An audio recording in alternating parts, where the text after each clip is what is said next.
Plenty of Wolves news to talk about now, guys. First off, Johnny Flynn, surgery on Tuesday, left hip injury. Team doesn't give a specific timetable for return. And Monday, they traded Flynn's backup, Ramon Sessions, to Cleveland, along with Ryan Hollins, for point guards Delonte West and Sebastian Telfair. Team apparently plans to waive West. D.A., some insight into Minnesota?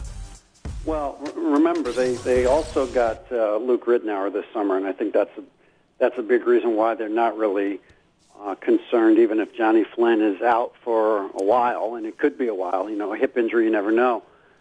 But they feel like, you know, Ridnour is certainly capable of starting. He started in the NBA before. And so if Flynn is slow to come back, they've got Ridnour. I think they'll keep Telfair around, at least until Flynn's back on the court. So they're covered there. And Sessions, you know, wasn't going to get a lot of playing time next season there, and he's making, I think, about $3-4 million. So that was not going to be, I wasn't going to make a lot of sense from them from a cap standpoint. They're going to waive West and save some more money there. So this was a trade they made to kind of clear out some players that weren't going to play and also make their cap situation a little bit better going forward.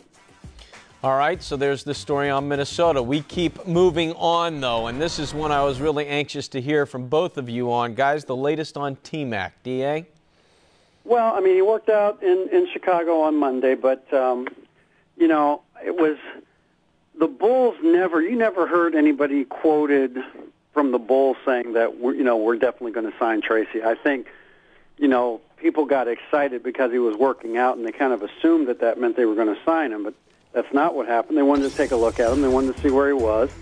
I think partially as a courtesy to his agent, Arn Tellem, who's obviously a very powerful agent in the NBA, but, you know, to take a look and see what Tracy has. And I think that Tracy, at least from the Bulls standpoint, is a guy that, you know, if there's an injury, if Luol Deng gets hurt again, that's somebody they may look at. But right now, when you look at their team and the moves they made this summer with bringing in Boozer and bringing in Ronnie Brewer and Korver, and they already have Rose, they already have Noah, they don't really need, and they're not really looking for a guy to come in and save them, you know. So they feel very good about their team going forward, and I don't think they're really looking for somebody in Tracy who, and I understand Tracy wants to prove that he can still play, but that's not the situation that the Bulls are in right now. So I think they felt like it wasn't a great fit for them at this point, but obviously if there's an injury or two, that may change.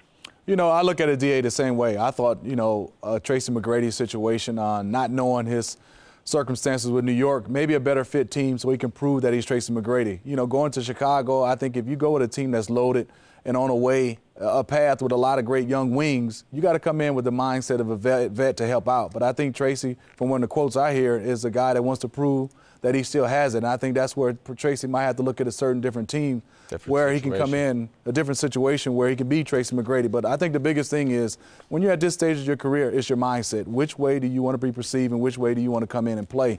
If it's to be the man, I don't think Chicago's a place for him.